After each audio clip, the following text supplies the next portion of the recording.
Commencé en février dernier, le coulage de béton sur les places de l'Hôtel de Ville et d'Orient s'est achevé en juillet, au pied de l'Hôtel de Ville et aux abords des mâts de lumière, le long de la rue Gérantais.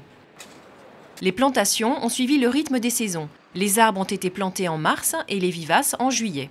Mais le grand chantier du printemps et de l'été a été l'installation et la mise en fonctionnement de la fontaine et des mâts de lumière au sud et à l'est de la place de l'Hôtel de Ville.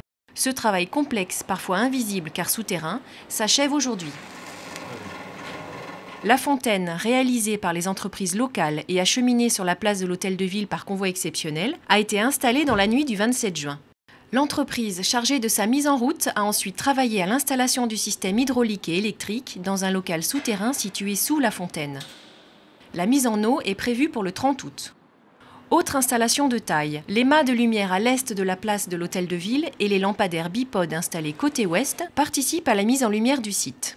La mise en place de ces mâts, fabriqués par des entreprises locales, est en phase d'achèvement. Un travail complexe et délicat, notamment avec la pose des plaques de verre de couleur qui font l'originalité de cette mise en lumière annoncée pour le 30 août. Pendant ce temps, sur la place d'Orient, les travaux se sont achevés par la pose de mobilier urbain et de bordures cloutées sur la marche centrale de la place. Les places de l'Hôtel de Ville et d'Orient, réouvertes aux piétons, retrouvent la vie paisible ou trépidante d'un cœur de ville qui bat et d'un plateau partagé par tous les Stéphanois.